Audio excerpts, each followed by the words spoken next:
शिवाजी कोण होता या पुस्तकाचे जे प्रकाशक आहेत प्रकाश अमृत यांना तुम्ही शिवगाळ केल्याचा एक ऑडिओ व्हायरल होतो.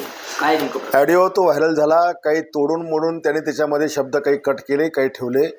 मला वाटतं 21 तारखेला माझ्या मिसेसला एका कार्यक्रमामध्ये हे पुस्तक शिवाजी कोण होता हे कोणीतरी गिफ्ट केलं आणि मला तिने आणि घरी आलं दाखवलं. मी हे वाचलं आणि वाचल्यानंतर छत्रपती शिवाजी महाराजांचा गौरवशाली इतिहास आणि त्या इतिहासाला छेडछाड करून एकेरी भाषेत प्रत्येक पानावर शिवाजी कोण होता, शिवाजी क्षत्रिय होता की नव्हता, शिवाजी मराठा होता की नव्हता, 96 कळस होता का, अशा प्रकारचे अनेक बिछूट प्रश्न याच्यामध्ये उच्चारलेले आहेत.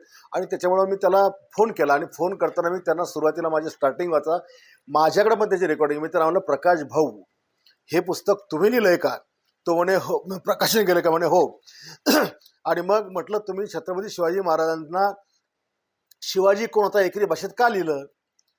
ते म्हणे पुस्तक फार जुनं आहेत म्हणे, ते यांनी अमुक अमुक लिहिलं. म्हणलं कोणी प्रकाशन कोणी केलं आहे आणि प्रकाशन करताना तुम्हाला छत्रपती शिवाजी महाराज असा उल्लेख का तुम्ही केला नाही? तर जी वारंवार छत्रपती शिवाजी महाराजांची महाराष्ट्रामध्ये विटंबना केली जाते, त्यांचा अपमान केला जातो, हे आपल्याला सहन होत नाही. आणि मग बोलता बोलता तो म्हणे मी ब्राह्मण आहे म्हणून तुम्हाला असं बोलतं का? म्हटलं मी तुला बोललो का तू कुठल्या जातीचा आहे? ब्राह्मण आहेस का तू? ब्राह्मण आहेस का? मी असं तुला विचारलं का म्हटलं? आणि मग तो म्हणे गोविंद पानसरे. म्हटलं मला काय घ्या गोविंद पानसरेचे, ते वर गेलेत, जा तिकडे तू. तर हे या पद्धतीनं त्यांनी जी मुजुरी ठेवली, मी त्याला विचारत असताना तो जो सारखा मला डिचवत होता आणि त्याच्यामुळे त्याला मी शिव्या हासडल्या. त्याला मी जीभ हासडायची जी काही भाषा वापरली, 100% अशा माणसाची जीभ हासडलीच पाहिजे.